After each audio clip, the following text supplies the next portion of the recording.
626 anak keracunan di 16 provinsi akibat dari program makan bergizi gratis. Ini data yang miris banget, karena kita sedang ngomongin anak-anak yang sangat rentan banget teman-teman. Dan yang tadinya mau memberikan gizi baik bagi anak-anak, ini justru malah mengancam kesehatan dan mungkin bisa mengancam nyawa dari anak-anak itu sendiri. Sebenarnya kita lihat dulu, kenapa sih dilaksanakan program MBG ini? Yang pertama itu adalah untuk mengentaskan kelaparan teman-teman. Karena indeks kelaparan global dari Indonesia itu lumayan sedang di 16,9, ini tertinggi ketiga di ASEAN, atau nomor 77 dari 127 negara gitu ya. Jadi lumayan memprihatinkan. Kedua adalah untuk mengentaskan stunting. Teman-teman, stunting itu adanya gizi buruk gitu ya di anak-anak. Ini berpengaruh buruk banget terhadap fisik dan juga terhadap perkembangan otak anak-anak gitu. Katanya IQ orang Indonesia tuh 79 rata-rata, katanya ini lebih rendah dari King Kong. Bener nggak sih sebenarnya? Jadi sebenarnya niatnya itu baik untuk membantu, tapi implementasinya yang sangat membagongkan.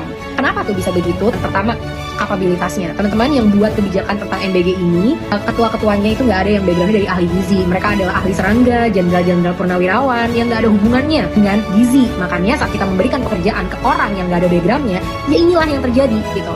Terus udah gitu, ini pelaksanaannya diberikan ke SPPG, sentra-sentra pelayanannya gitu kan. Terus udah gitu mereka menunjuk mitra-mitra lokal. Nah, mitra-mitra lokal ini siapa? Ini yang harus dijadikan pertanyaan. Transparansi Internasional udah berkata bahwa ini sebenarnya rawan banget untuk terjadi korupsi dari program ini. Jadi dugaan korupsi itu udah ada di Jakarta Selatan, jadi uang rakyat dirampok sebesar 1 miliar.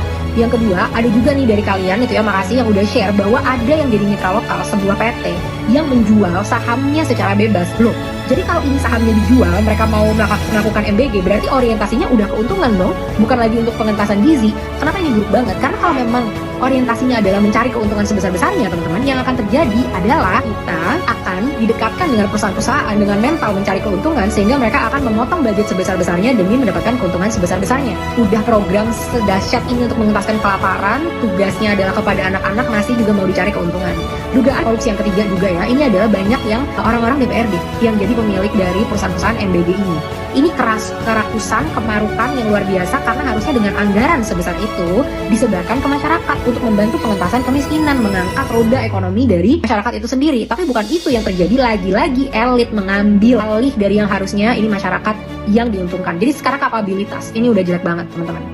Kedua yang buruk dari MBG adalah anggaran. Jadi anggaran itu gede banget, sekitar 71 triliun tahun ini dan 335 triliun untuk tahun depan.